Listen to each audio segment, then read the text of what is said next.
The pump shrieked like something dying when Ada Yates threw all her weight against the handle for the third time that sweltering Tuesday morning in July of 1883, and the sound that came back was nothing but a dry, hollow groan from the earth beneath her boots. Nothing, not a single drop. The water that kept her 12 surviving chickens alive, that kept her small kitchen garden from curling up and turning to dust, that kept her from becoming one more broken woman swallowed by the Texas panhandle, was simply gone. The pipe had cracked somewhere deep in the ground, and Ada knew it with a certainty that landed in her chest like a stone dropped in a dry well.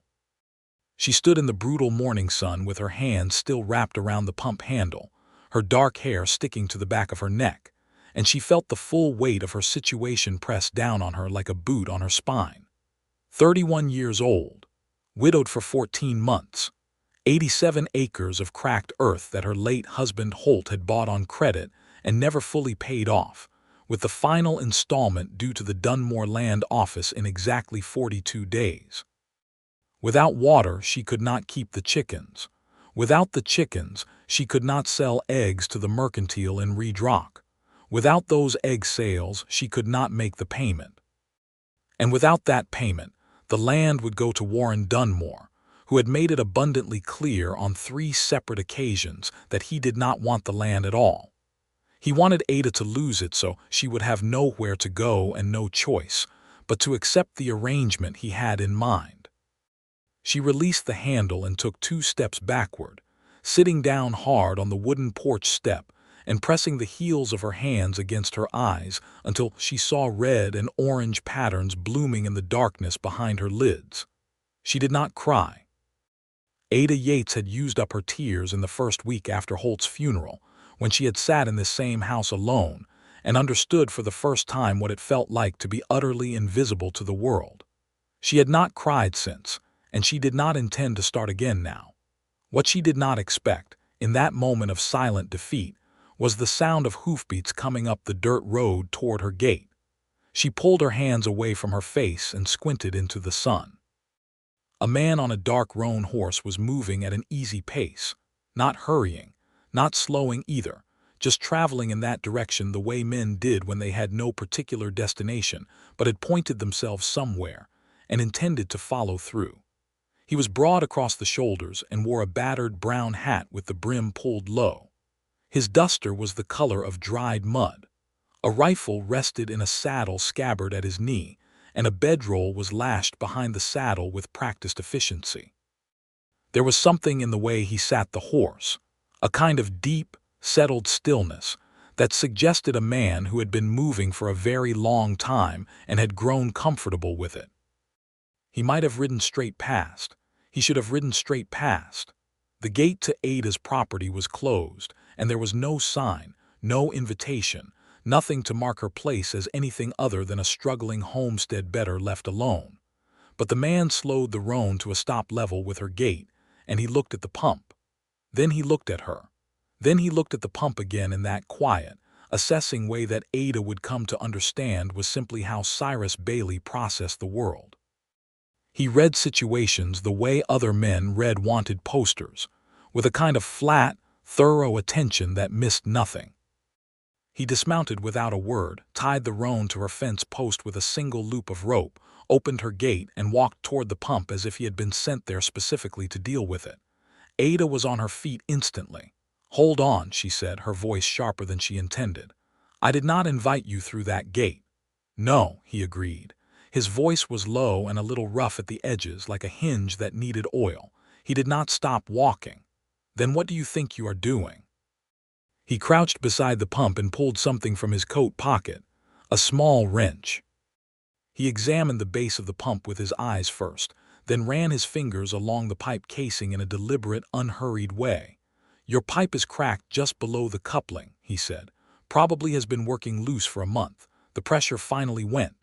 Ada stood on her porch with her arms folded and her jaw set, looking at the back of this stranger's head. "I am aware of what the problem is," she said. "I asked what you think you are doing." He looked over his shoulder at her. His face was all hard angles and sun-darkened skin, with pale gray eyes that were startling against the weathered brown of everything else about him. He had a dark beard that was neither trimmed nor fully wild, just present, and a scar that curved from his left cheekbone down toward his jaw. He looked like a man who had been through a substantial portion of what the frontier had to throw at a person. "Fixing it," he said simply, and turned back to the pump. That was the beginning. Ada Yates had come to the Texas Panhandle 6 years earlier, not by choice, but by Holt's conviction that there was still money to be made in the open land before all of it was claimed and fenced. Holt Yates had been a man of grand certainties and moderate follow-through, which was both why Ada had loved him and why she had spent most of their marriage quietly compensating for the gap between his plans and his execution. He had been warm and funny and genuinely kind, and he had worked hard in his way, but the land had been harder than him in the end. A fever had taken him in the spring of 1882 with the efficiency and indifference that only illness could manage, and it had left Ada with the debt, the land, the chickens, and the problem of Warren Dunmore. Dunmore was not a man who threatened openly. That was what made him dangerous. He was the kind of man who showed up at your door with his hat in his hands and a sympathetic tilt to his head, speaking softly about how terrible it was that a woman alone should have to face such hardships, and all the while making absolutely certain that the hardships continued. Ada had noticed 3 months after Holt's death that the deliveries of chicken feed from the mercantile kept arriving short, always by a small enough margin that she could not quite prove it was intentional. She had noticed that the man Dunmore employed at the land office, a weasel-eyed clerk named Pryor, happened to be present every time she came in to make a partial payment, always finding some small error in her paperwork that added a processing day, pushing her closer to the deadline. She could not prove the conspiracy, but she felt it in her bones with the same certainty she felt the Texas heat. Dunmore wanted this land, and he wanted to be the one who rescued her from losing it. He wanted her to feel that she owed him something she could not repay in cash. She had told no one about this because there was no one to tell. Her nearest neighbor was a widow named Cressida Holt, no relation to her husband, who lived 4 miles east and was fighting her own losing battle with a failing corn crop. The minister in Redrock was a decent enough man but had no power over Dunmore, who was the largest landowner in the county and contributed substantially to the church building fund. The sheriff, a red-faced man named Purvis, went to Dunmore's house for Sunday dinners. Ada was alone in a way that went beyond geography.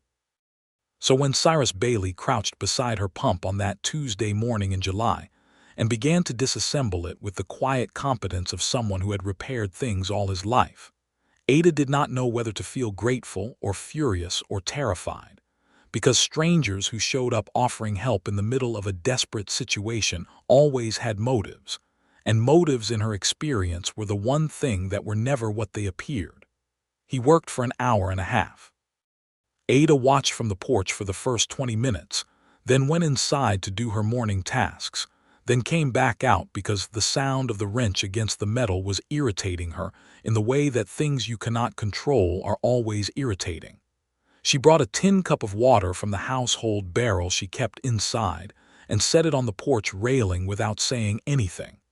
He did not acknowledge it for 10 minutes. Then he stood, stretched his back in a way that suggested it had been through considerable difficulty before this particular morning, picked up the cup, drank it in 3 swallows, and set it back on the railing. "Need a new coupling piece," he said. "And some linseed-wrapped hemp cord to seal the joint. You got a mercantile in the nearest town." "Redrock," Ada said. 4 miles. He nodded and walked to his horse.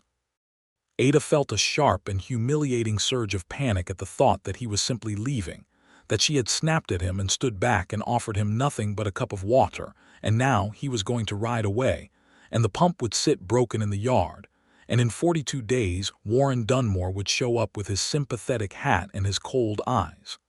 "The mercantile is called Hensley's," she said before she could stop herself.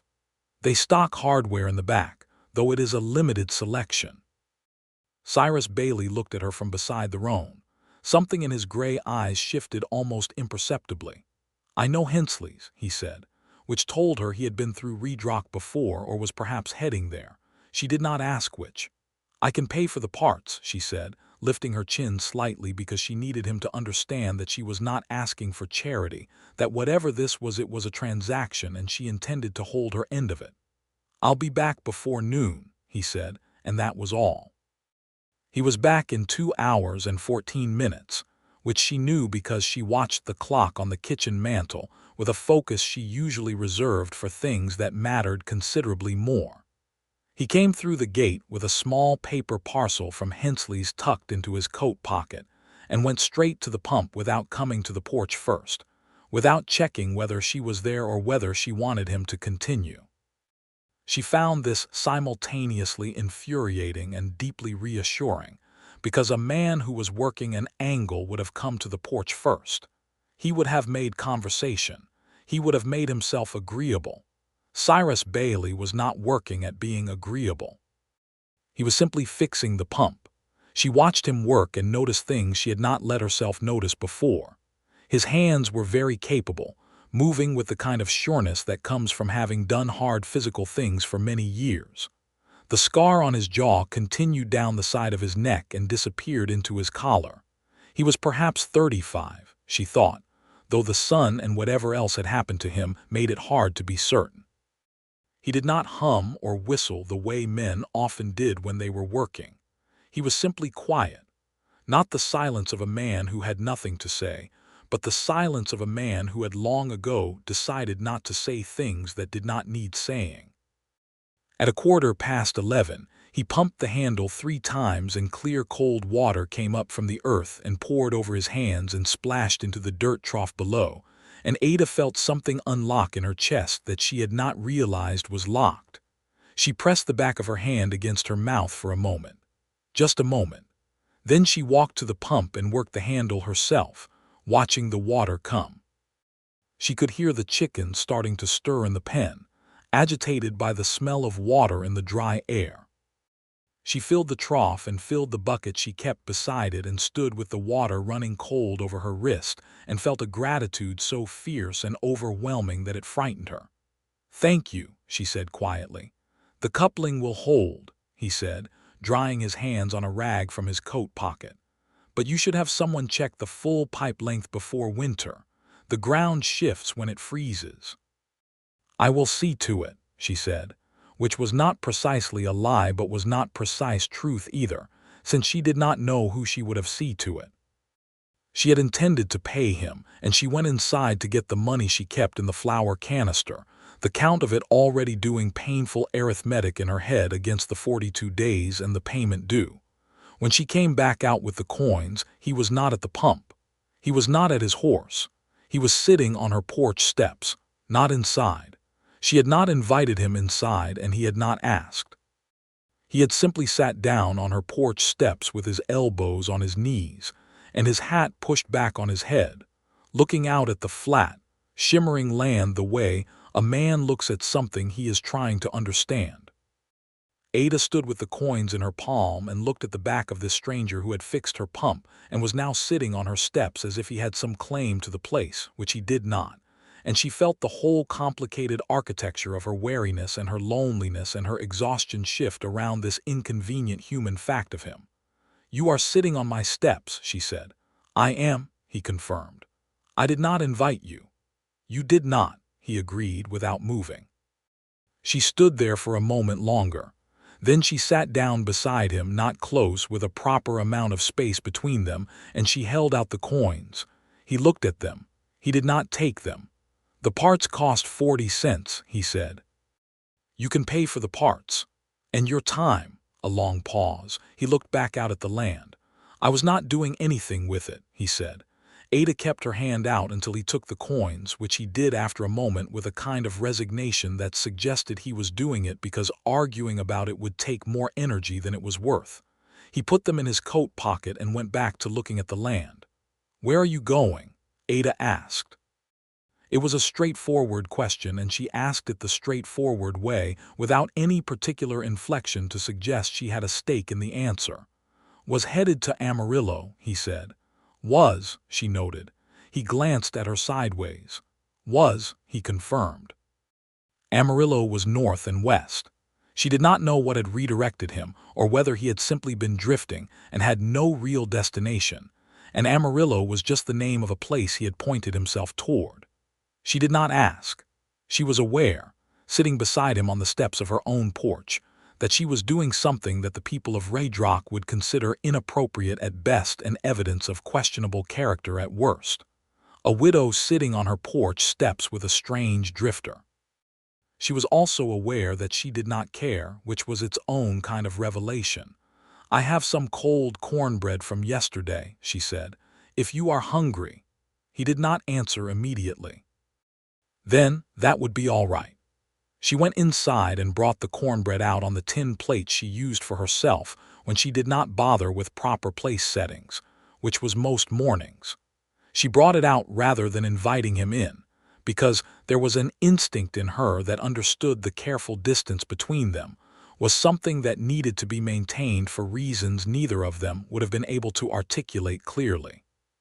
She sat back down on the steps and they ate the cornbread and looked at the land, and the silence between them was not uncomfortable in the way that silence usually was when she was in the presence of people she did not know.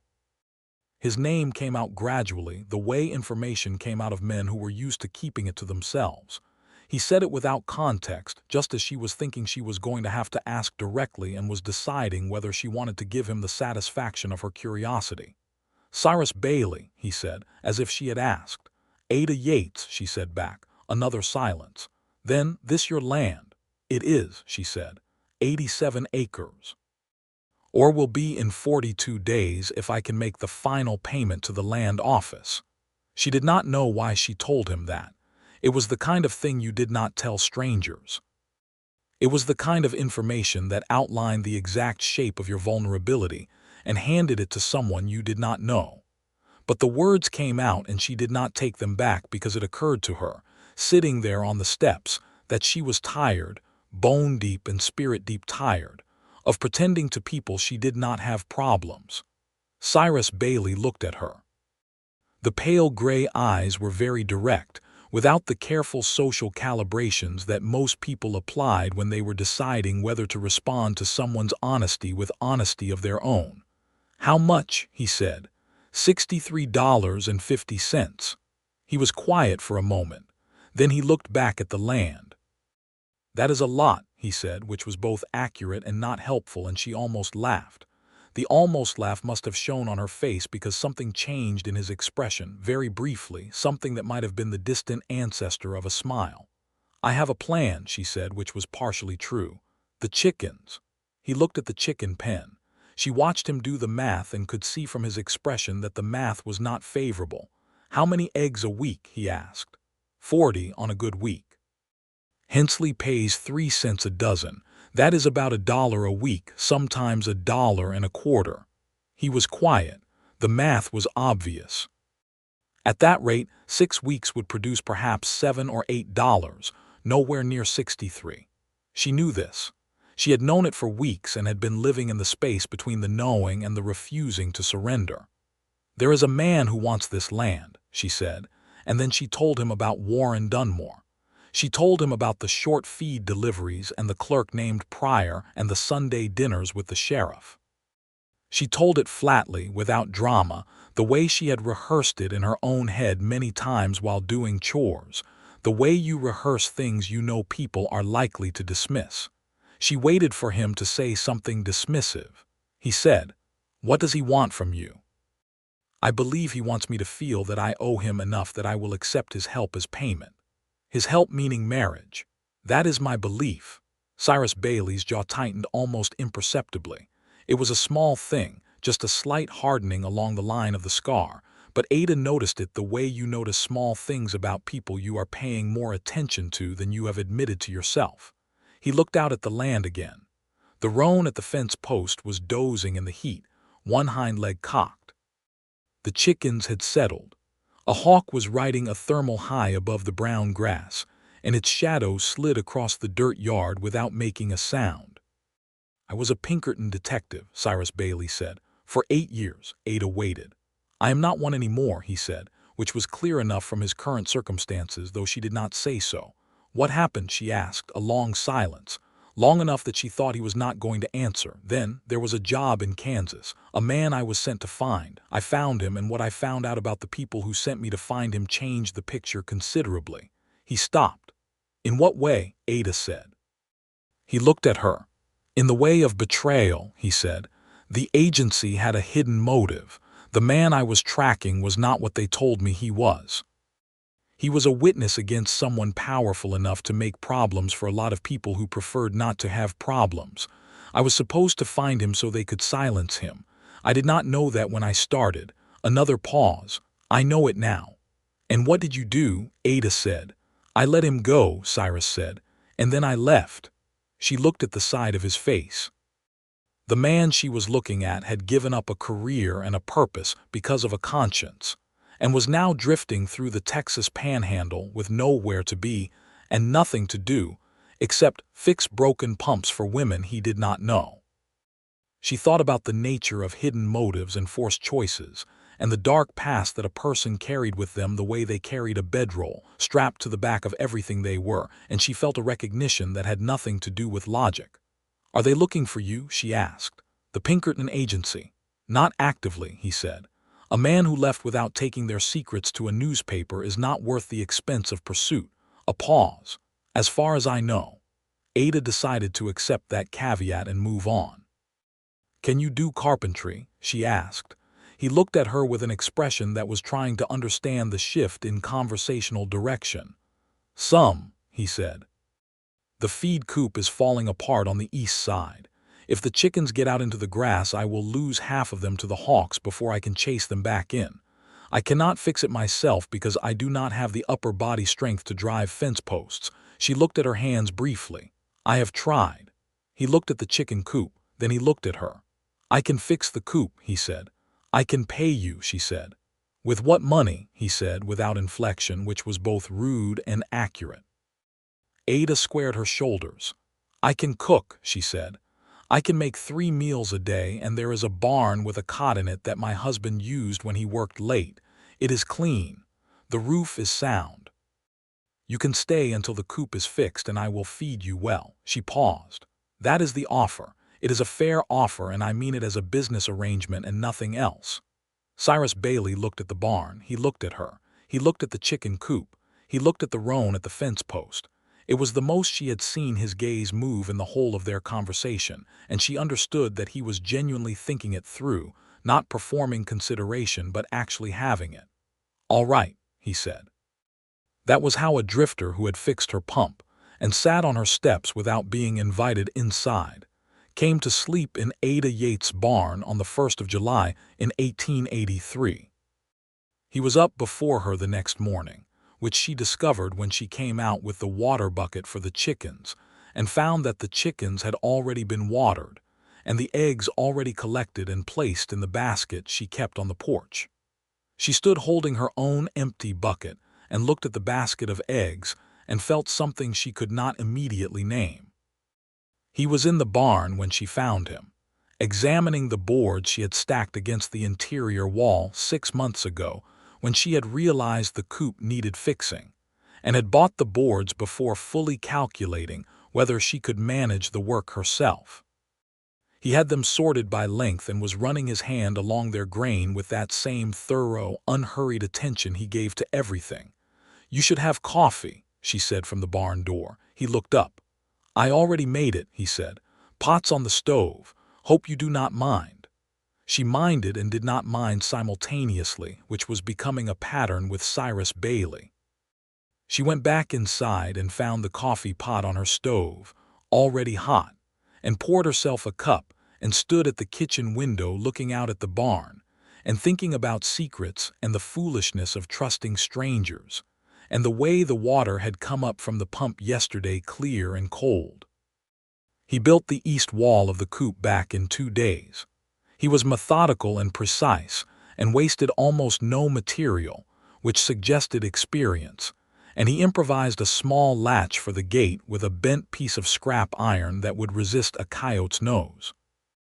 Ada watched him work from the kitchen window while she was doing her own tasks, then came out mid-morning both days to bring water and found herself staying longer than she intended, asking questions about the construction that she mostly knew the answers to because she wanted to hear him talk. He talked about practical things. He talked about wood grain and joint angles and the way you needed to think ahead about drainage so the rain did not pool and rot the base. He did not talk about himself, but occasionally a piece of information would surface the way a fish surfaces, briefly and without warning. He was from Missouri originally. He had a brother somewhere in New Mexico territory.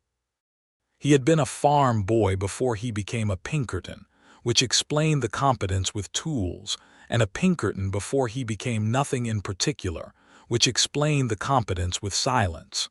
On the third day, Warren Dunmore came. Ada saw the buckboard coming up the road from the kitchen window and felt the specific kind of cold that has nothing to do with temperature.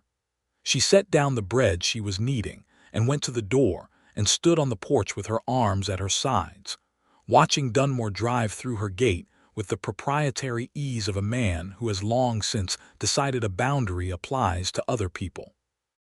Warren Dunmore was 61 years old, short and wide through the middle, with a white beard that he kept neatly trimmed and blue eyes of a particular shade that Ada had come to think of as the blue of something frozen.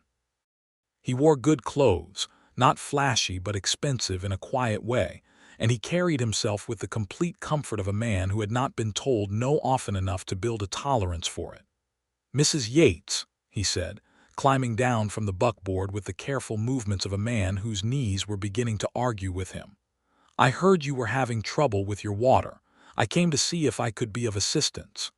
Ada did not ask who had told him. Redrock was the size of a town where information traveled between breakfast and lunch. "I managed," she said. Dunmore looked at the pump. He looked at the new boards on the coop. His frozen blue eyes moved slowly across her yard with the assessing patience of someone taking inventory. Ada watched him notice the changes and watched him understand that someone had made them and watched him not react to that understanding, which told her everything about what kind of man he was. "You have had help," he said pleasantly. "I hired some work done," Ada said. A pause. "That must have been expensive." The sympathy in his voice was perfectly calibrated, just the right amount to pass as genuine in poor light. "I worry about you out here, Mrs. Yates. I have said so before. This is a great deal of land for a woman alone to manage." "I have managed it," Ada said. "You have," he agreed, "admirably, and I respect that greatly. But the payment comes due in 40 days, and I would hate to see you in difficulty." He looked at her with the kind of look that was designed to make you feel cared for and exposed simultaneously. "My offer stands. It has always stood. You know that." "I appreciate that," Ada said, in the tone she used when she was saying the words that had to be said rather than the ones that were true. The sound of boots on the barn floor made Dunmore turn. Cyrus Bailey came out of the barn with a board under his arm and a hammer in his hand, and he looked at Dunmore with the flat gray gaze that did not perform any of the social softening that most people automatically applied in situations of potential tension. He just looked at the man with complete unadorned assessment. Dunmore's pleasant expression did not change, which told Ada that he was practiced at not letting things show. "Morning," he said. Cyrus Bailey said nothing. He walked to the coop and began examining the next section of wall that needed work, with his back to Dunmore, but in a position that Ada noticed placed him between Dunmore and the side door of the house. She was not sure whether he had planned that or whether it was instinct.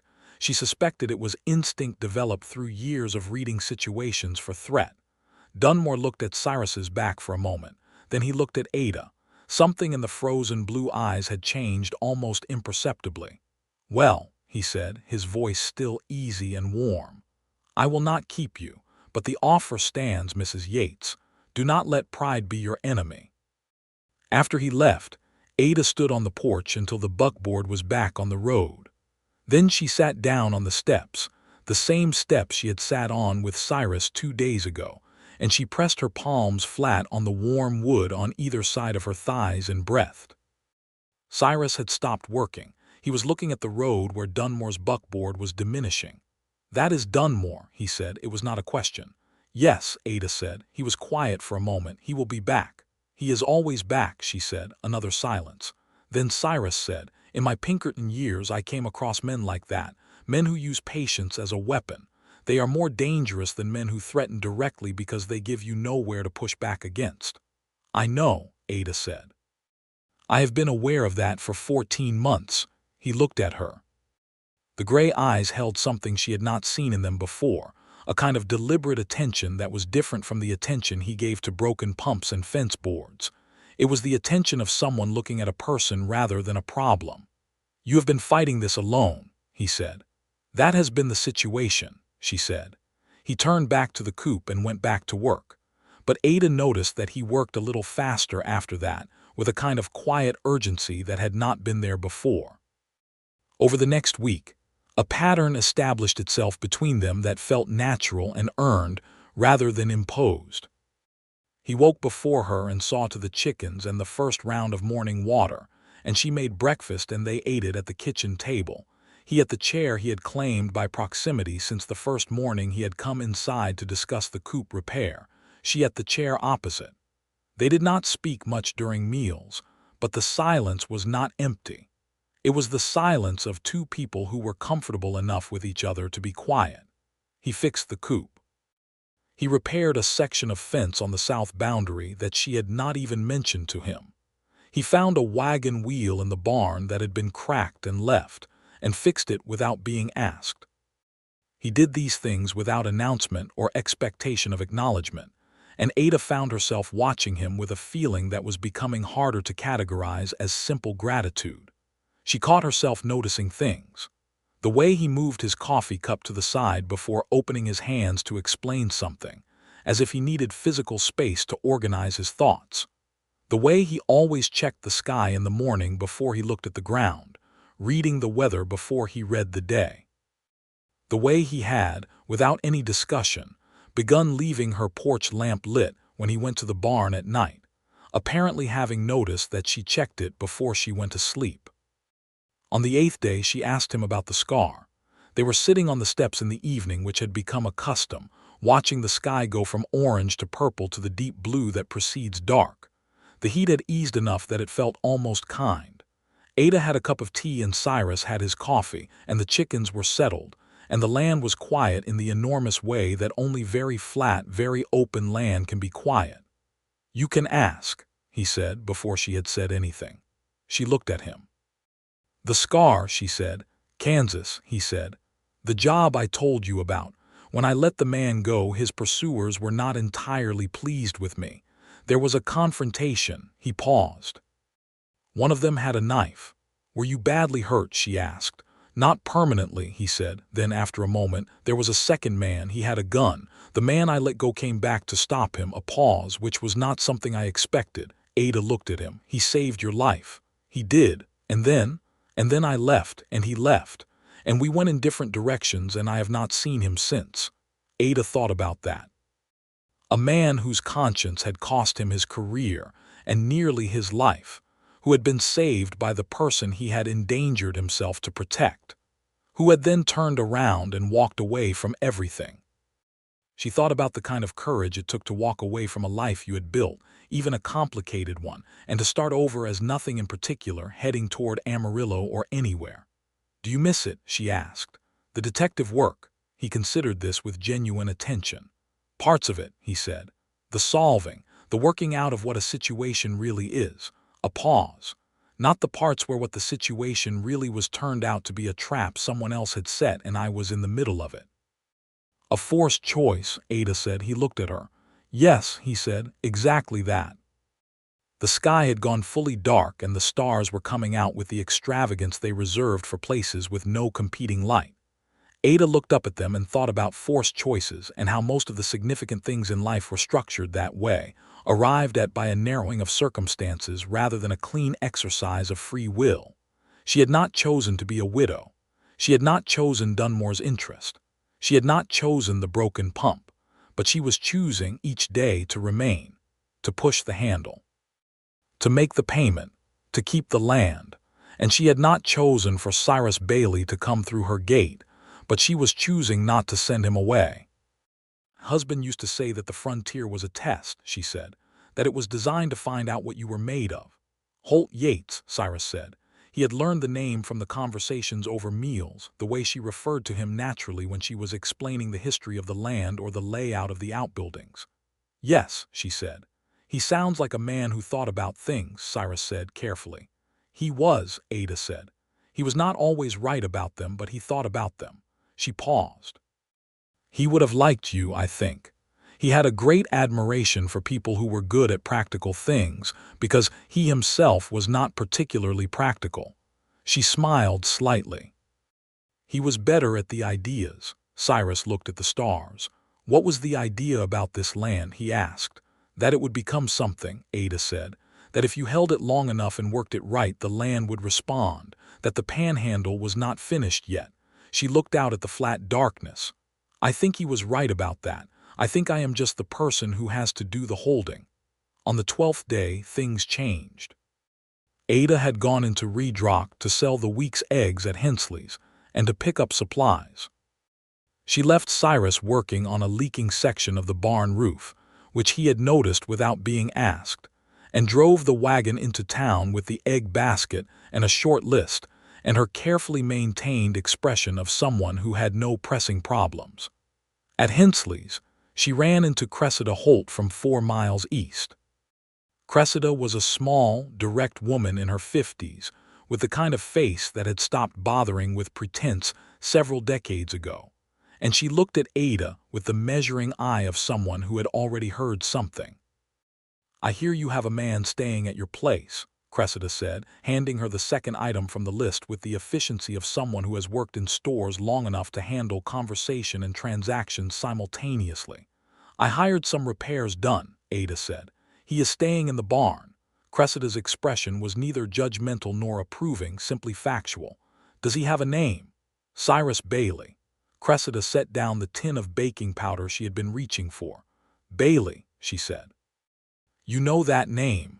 Ada felt the cold that had nothing to do with temperature. I know the man, she said carefully. What do you know about the name? Cressida looked at her for a moment.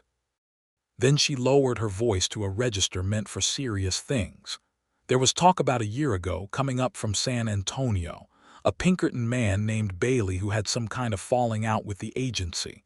Word was they were putting it about that he had gone rogue, that he had taken money from a criminal to let someone walk. She paused. That kind of reputation follows a man. Ada stood very still. Whose word? She said. I heard it from my nephew who heard it from a man at the stockyards who had come up from San Antonio. That is all I know. Cressida looked at her with genuine concern. I am not saying it is true, Ada. I am saying it is what people are saying. And in a place like this, what people are saying has a way of arriving before the facts. Ada paid for her supplies and drove home with her hands very steady on the reins and her mind moving fast. She had learned, in the difficult school of the past 14 months, that information had architecture. You had to look at who built it and why and what it was designed to make you do.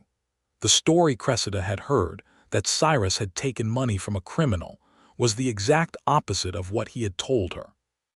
He had said he had given up his career to protect a witness, not to betray one. One of these versions was a lie, and she had to decide which. She drove the wagon into the yard and unhitched the horse and put her supplies away, and she thought about the 12 days she had known him. She thought about the pump fixed before he knew she had any money to pay him. She thought about the eggs collected before breakfast. She thought about the lamp left on. She thought about a man who had walked away from the only career he had ever built because doing the right thing required it. She thought about Warren Dunmore, who had reasons to want to ensure that no one in Redrock or the surrounding territory would consider trusting the man who was currently living in Ada Yates' barn and making her land more defensible against Dunmore's designs. That evening on the steps she told him what Cressida had said. He was quiet for a long time, long enough that the last of the orange had left the sky and the first stars were appearing. Then he said, "That is not what happened." "I know," Ada said. He looked at her sharply. "You know," he repeated. "I know what you told me," she said. "I also know who in this county has the reach and the motive to ensure that a particular kind of story about a particular man reaches the ears of the people most likely to tell me." Something moved through the gray eyes. Not softness exactly, but the acknowledgement of something. "Dunmore," he said. "He has been back twice more while you were out at the south fence," Ada said. "I did not tell you because I did not want you to feel that you were in the middle of my trouble." A pause. "But you are." "I noticed the tracks from his buckboard," Cyrus said. "On the east approach." Of course he had. She should have known. "He came to tell me, very gently and with great concern, that harboring a fugitive from the Pinkerton agency would complicate my property claim." "That is not true in any legal sense," Cyrus said. "No," Ada agreed. "But it does not need to be legally true. It only needs to be what people believe." Cyrus stood up from the steps. He walked to the edge of the porch and stood with his back to her for a moment, and she could see the tension in his shoulders, the kind of tension that comes not from anger but from something older and colder, the recognition of a trap closing. He turned around. "I should go," he said. "My being here is being used against you. That was not what I intended." Ada looked at him. She felt something surge in her chest that was quite distinct from the practical consideration of repairs and egg sales and land payments, something that had been building quietly for 12 days and was now refusing to be quiet any longer. "If you go," she said carefully, "Dunmore wins. Because then there is no one here but me, and I am manageable. And if you stay, he will use you as a weapon against my character and I will lose the community's goodwill, which is the only other resource I have." She paused. "That is the forced choice he is trying to create." Cyrus looked at her. "What do you want to do?" he said. And the way he asked it, simply, directly, without performing anything, made something in Ada's chest tighten with a feeling that was becoming increasingly difficult to categorize. "I want to make the payment in 30 days, she said, "and I want you to still be here when I do." A very long silence. A coyote called somewhere out in the dark grass, and another answered from further away, and the conversation between them rose and fell and ended, and the night was quiet again. "All right," Cyrus said. He sat back down on the steps. They stayed there for another hour without speaking much, and when Ada finally went inside, she stood at her kitchen window for a moment looking at the dark yard, and feeling something she had not felt in a very long time, a tentative, frightening, wonderful sense that she was not entirely alone. The next 2 weeks moved with a kind of productive urgency. Cyrus repaired the barn roof and rebuilt the south section of the main fence with posts sunk deep enough to outlast several winters. He drove into Reed Rock twice, and each time he came back with his expression carefully neutral about whatever had happened there. But she could see from the set of his jaw that the story Dunmore had started circulating was getting traction. The man at the feed store had been short with him. 2 men outside the saloon had watched him ride past without the ordinary frontier courtesy of an acknowledging nod. Ada went about her business with her chin up and her pace steady. She delivered her eggs to Hensley and smiled and made conversation, and she paid her account in full each week so that no one could say she was falling behind, and she did not explain Cyrus Bailey to anyone who did not ask directly, and she answered direct questions with the truth, which was that she had hired reliable help and intended to make her land payment on schedule. But on the 17th day of Cyrus's presence, something happened that changed the texture of everything.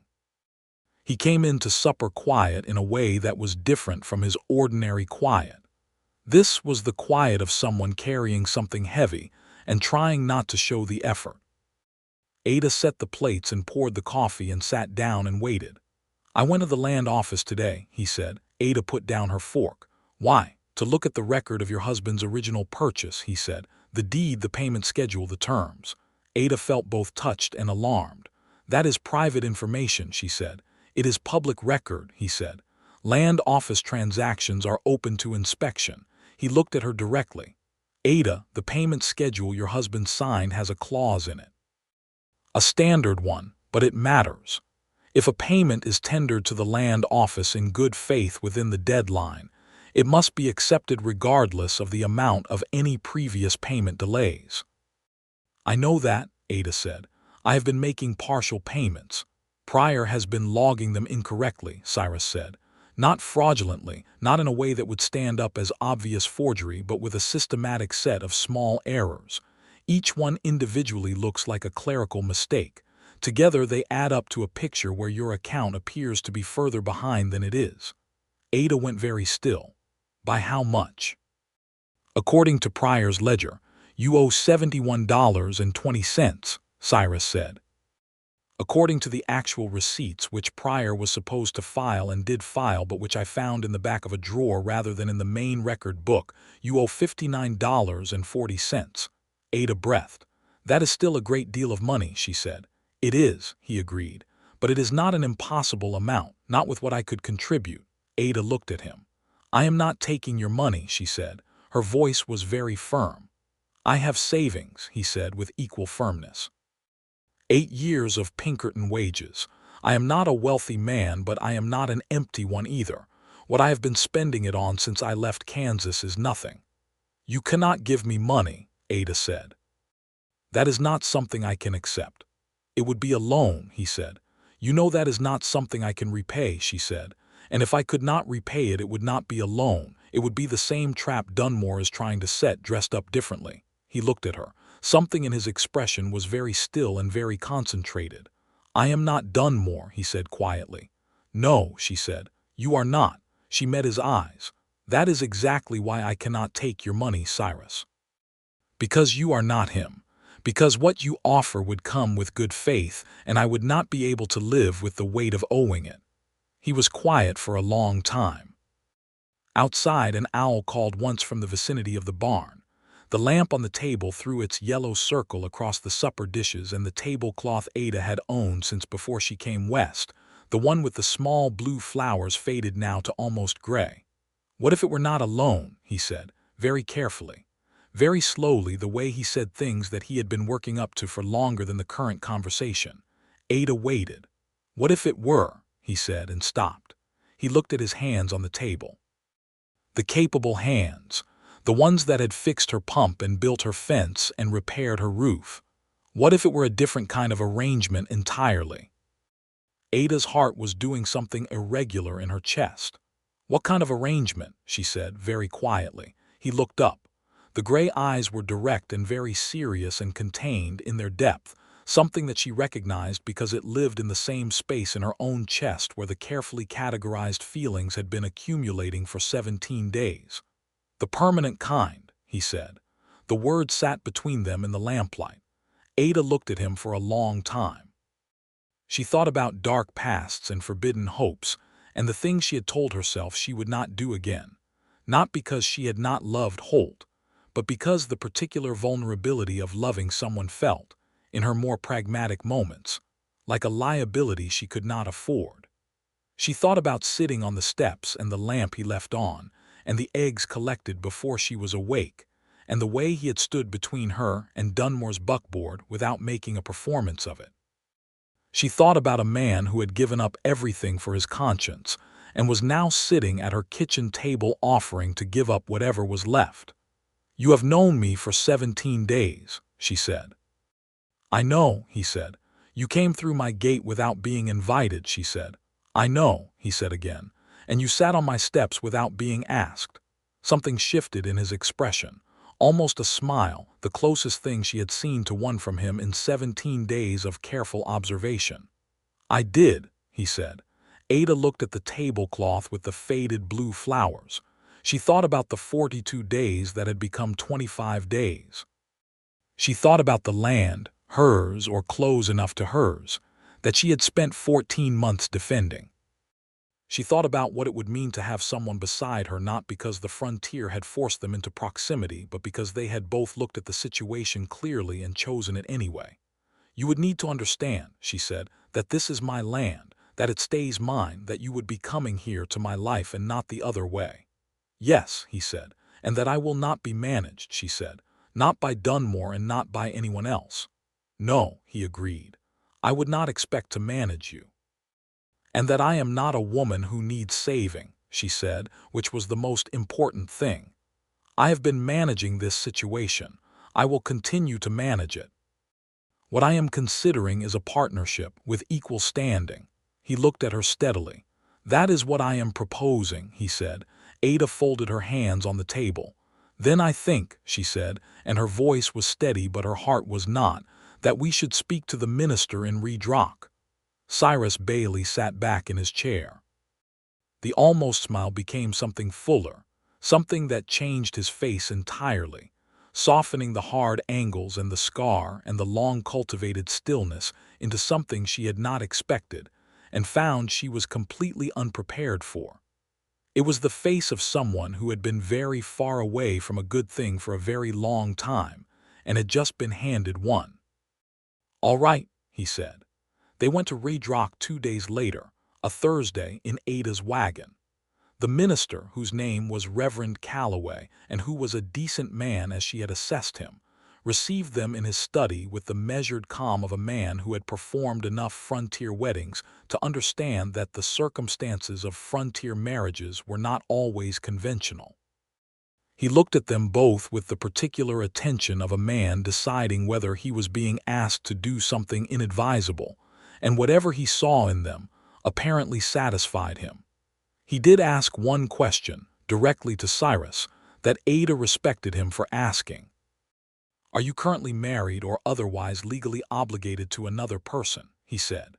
"No," Cyrus said, "I am not." "And you are here of your own free will and clear intention?"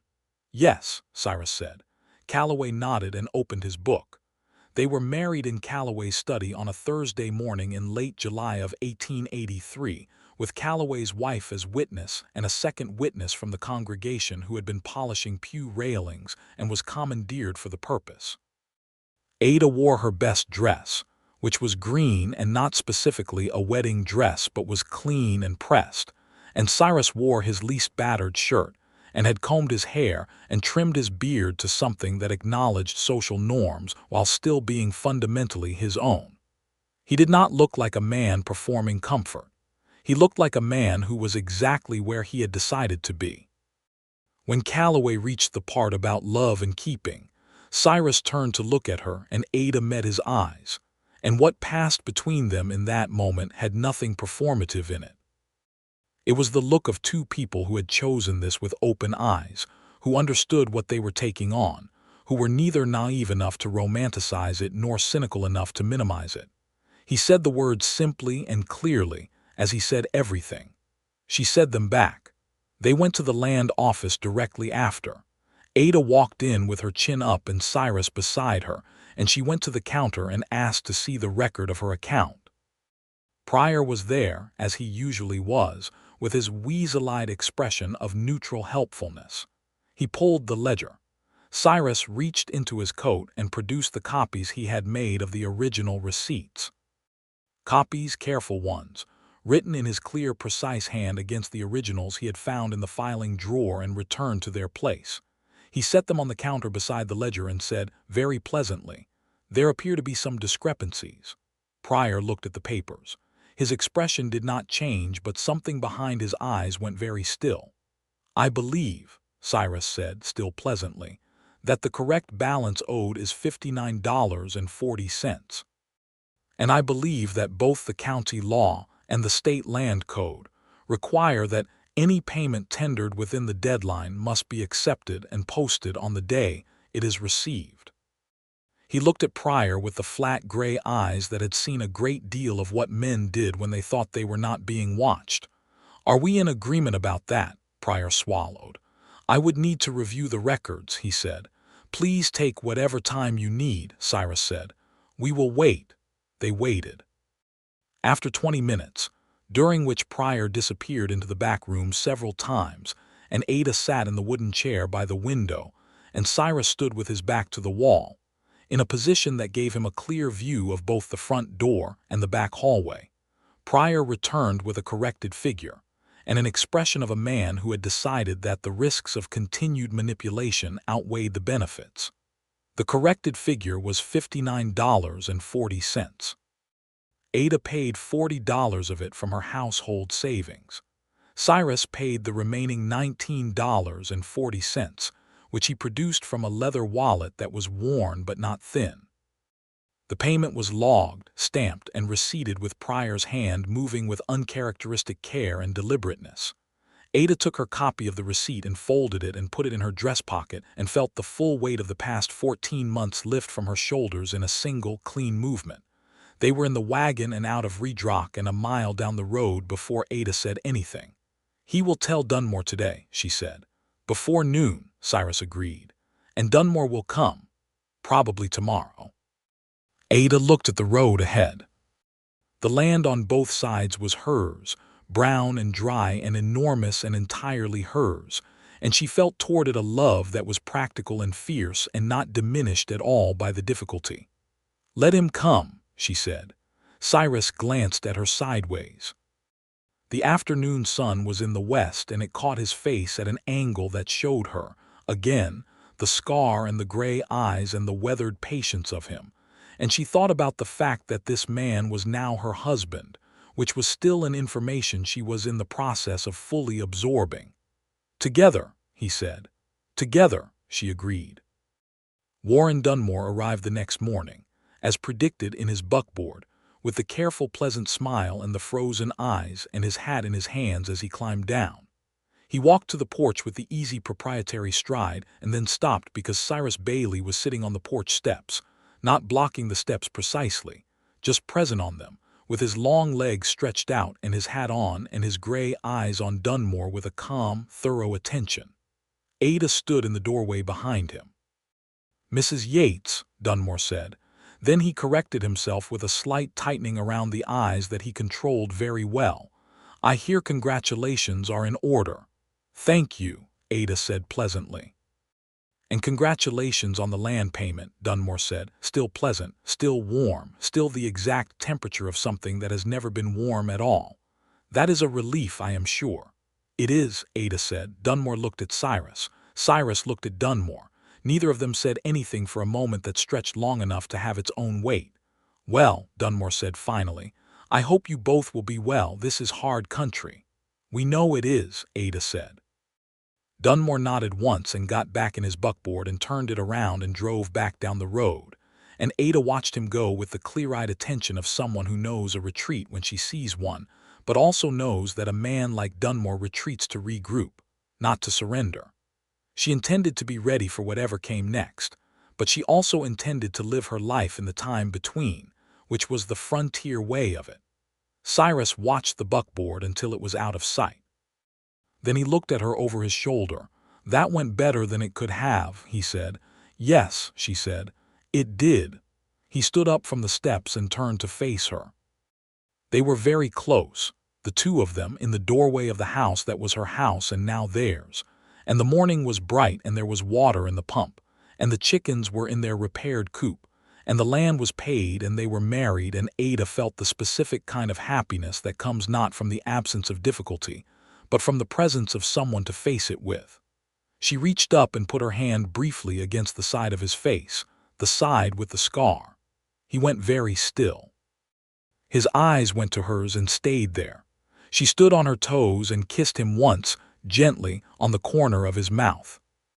It was the first time she had kissed him, which in ordinary circumstances would have seemed backwards, but nothing about the past 17 days had followed ordinary sequence, and she had decided to stop apologizing to ordinary sequence for her life. He kissed her back, properly, with both his hands on her face and something in the quality of it that had been waiting, she understood, for days, perhaps from the first morning on the steps. The months that followed were the hardest and the best Ada had known. The Texas Panhandle in 1883 was not a forgiving place under any circumstances, and being newly married to a man whose reputation had been deliberately complicated by a powerful enemy was not a comfortable position. Dunmore did not come back to the property, but he was present in Redrock in the way that powerful men are present everywhere in small communities, in the conversations at the mercantile and the expressions of people who were uncertain which way the wind was blowing. Cyrus dealt with this in the way he dealt with most things, by working. He worked with a consistency and a depth of competence that gradually shifted the way people saw him, because in a frontier community, what you could do with your hands was its own form of currency. He helped Cressida Holt repair her well in August, asking nothing for it, and Cressida began referring to him as a reliable man, which in her vocabulary was the highest form of praise. He helped a rancher named Dalton 4 miles west build a new section of stock fence in September, and Dalton, who was not a man to give his good opinion easily, was seen speaking positively about him at the feed store.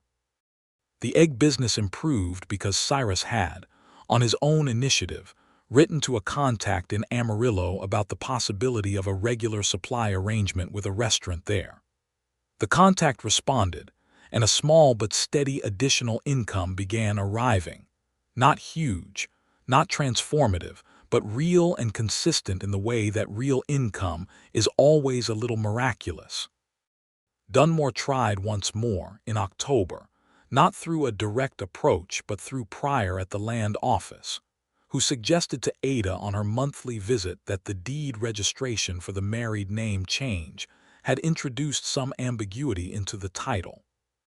Cyrus went to the land office with the marriage certificate and the original deed and the corrected payment receipt, and sat down across from Pryor with the gray eyes and the patient, thorough competence of a man who had spent 8 years professionally unraveling things that other men had deliberately complicated, and he straightened out the paperwork in a single afternoon. Pryor did not introduce any further ambiguities. In November, Ada told Cyrus that she was expecting a child. She told him in the kitchen in the morning, before the coffee had finished on the stove.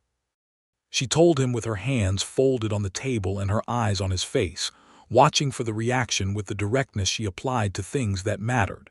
He sat down slowly in his chair, the chair across from hers, and he looked at his hands for a moment and then at her. "You are certain," he said. "I am certain," she said. He was quiet. The quiet this time had a different quality than all the other kinds of quiet she had learned to read from him.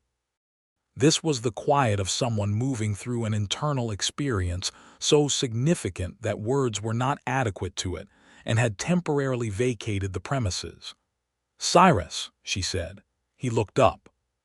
His eyes were bright in a way she had not seen before, and she understood, with a rush of feeling that she had to breathe carefully through, that this man who carried his history like a bedroll, who had spent years of his adult life moving through the world without roots or permanence, was looking at her from the middle of something that had genuinely undone him.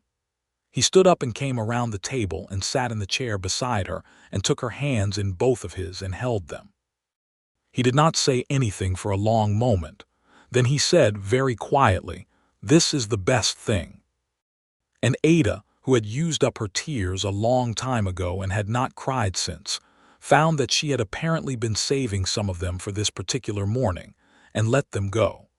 Their son was born in July of 1884, exactly 1 year after Cyrus had come through her gate and fixed the pump.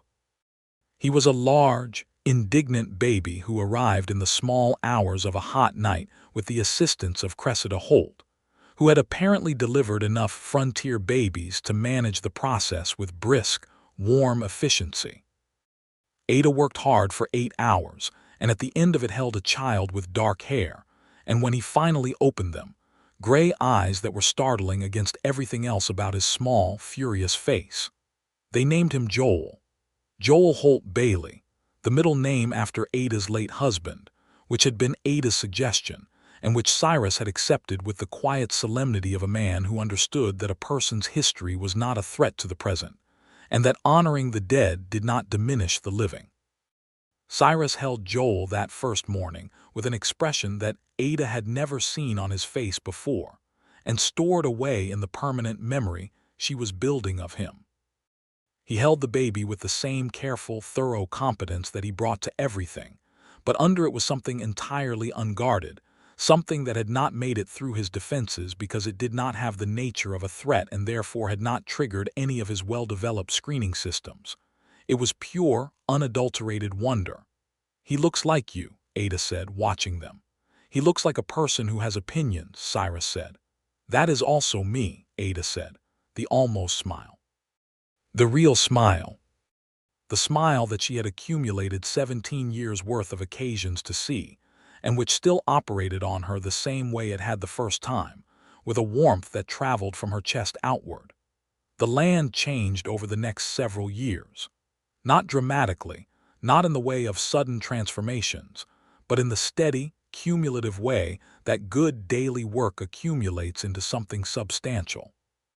Cyrus turned out to have a gift for reading the land, for understanding water and grade, and the way different grasses indicated different soil conditions, which he had apparently absorbed as a farm boy without knowing he was absorbing it. He and Ada began keeping a small herd of cattle, 10 head at first, then 20, buying from a rancher who was downsizing and getting a fair price because Cyrus had done repair work for the man's barn, and the transaction was built on established trust. Warren Dunmore's situation, it turned out, resolved itself without requiring any action from them. In the spring of 1885, a land dispute Dunmore had been managing with the railroad company came to a head in a way that occupied his legal and financial resources completely.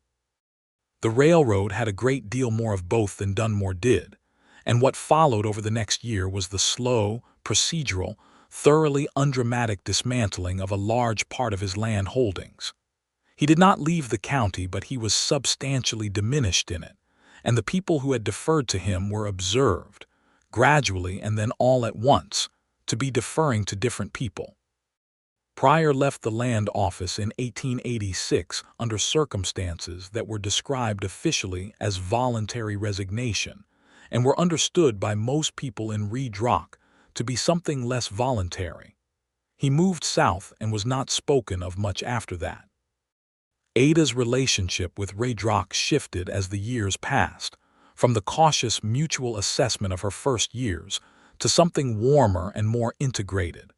She became known as a woman of reliable judgment and straightforward dealing, and when people had questions about land matters or livestock health, they came to the Bailey property with some frequency. Cyrus had by this point acquired a local reputation that bore no resemblance to the one Dunmore had attempted to construct, which was the reputation of a man who could fix anything, and said what he thought, and could be trusted entirely. He had told her about his Pinkerton years in more detail over the months and years of their marriage, not all at once, but in the incremental way that people reveal themselves when they are safe enough to do so.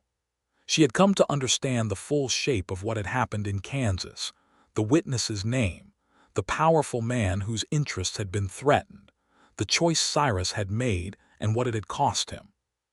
She had also come to understand that the decision had not surprised her, knowing him, which was its own kind of statement about the nature of a person's character.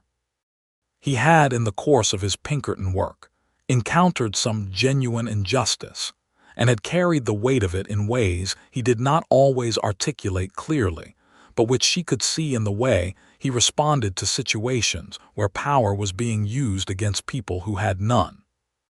He was the first person to speak up at a Reed Rock town meeting when a local family of Mexican heritage, who had been in the territory before most of the Anglo settlers, was having their water rights challenged by a new rancher who had arrived with more money than scruples.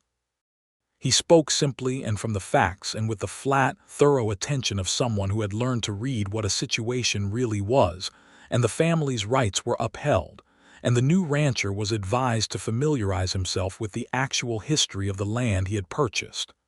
"You cannot fix everything," Ada told him that evening on the steps, old habit by now.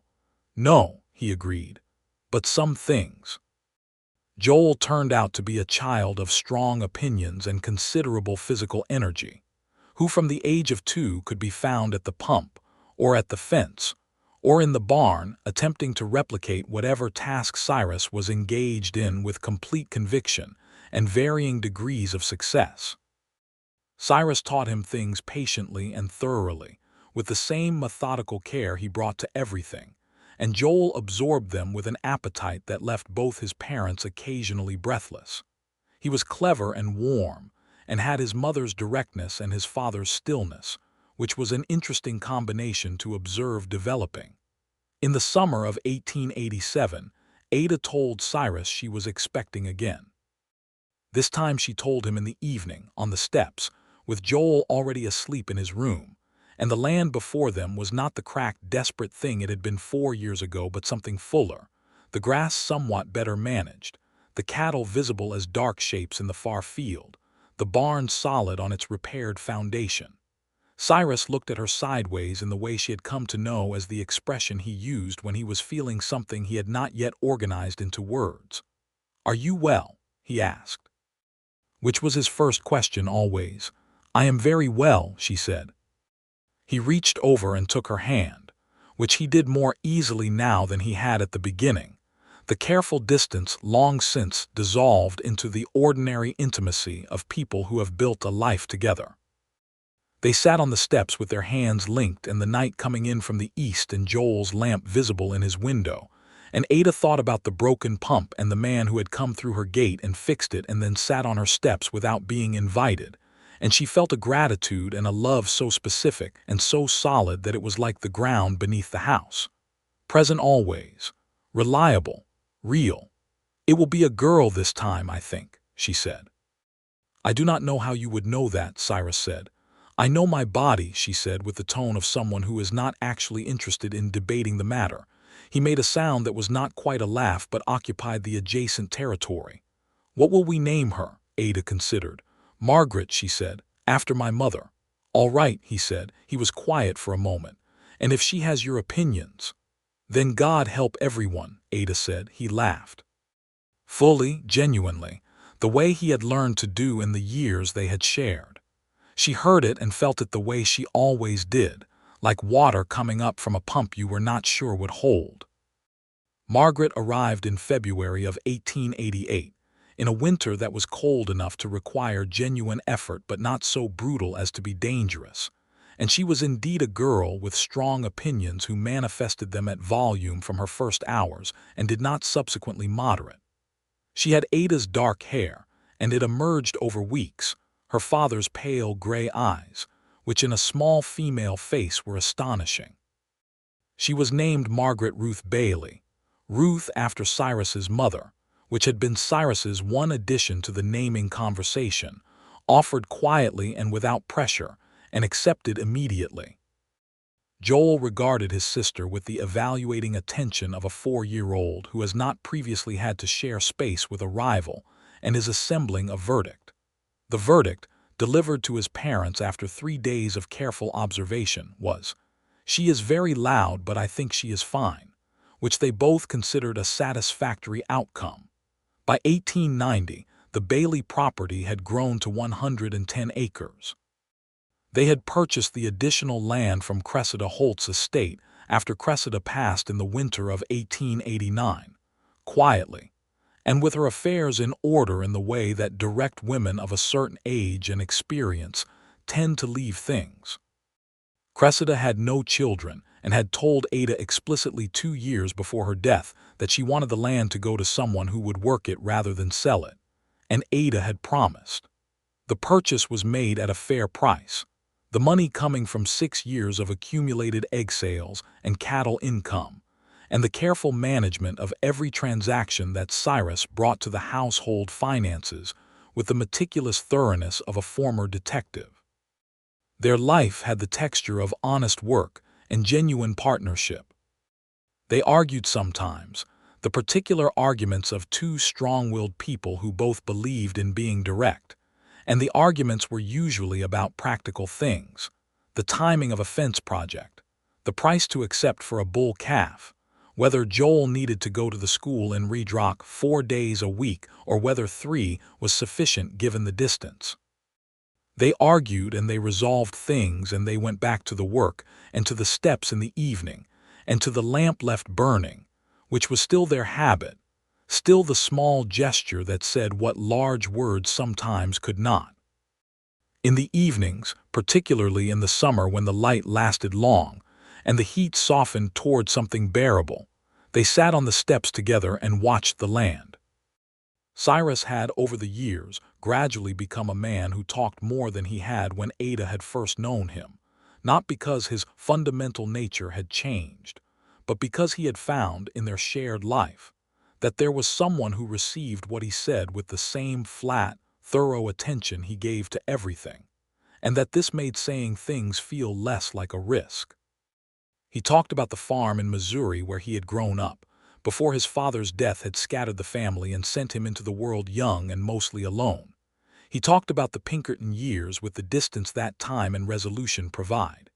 He talked about the man he had let go in Kansas, whose name was Walter Greer, and who Cyrus had heard from once, a year after their encounter, through a letter rooted through a mutual acquaintance that said simply, "I trust you are well."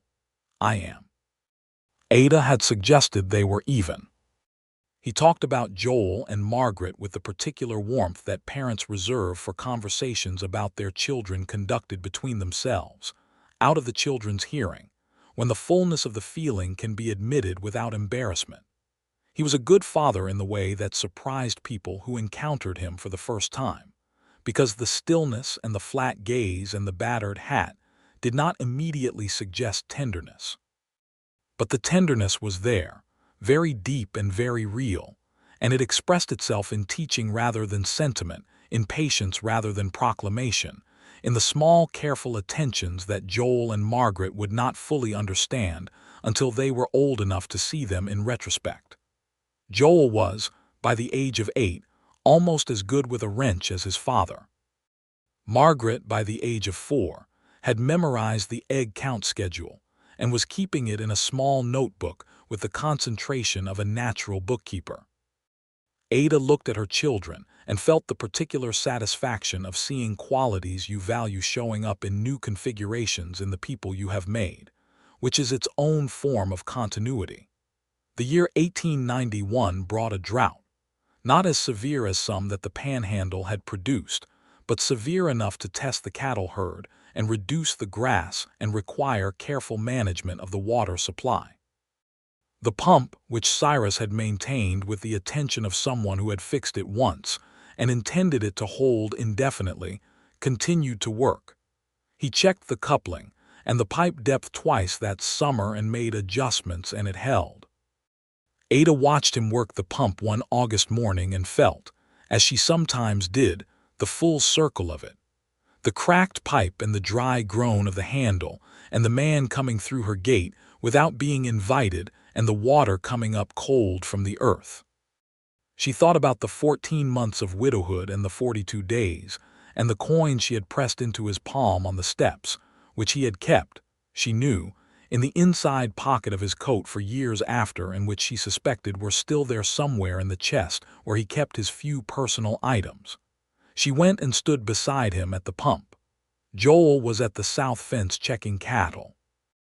Margaret was in the kitchen being supervised by absolutely no one, which was a calculated risk Ada had begun taking given that Margaret had strong ideas about supervision, and the consequences of ignoring those ideas were generally louder than the consequences of the actual unsupervised activities.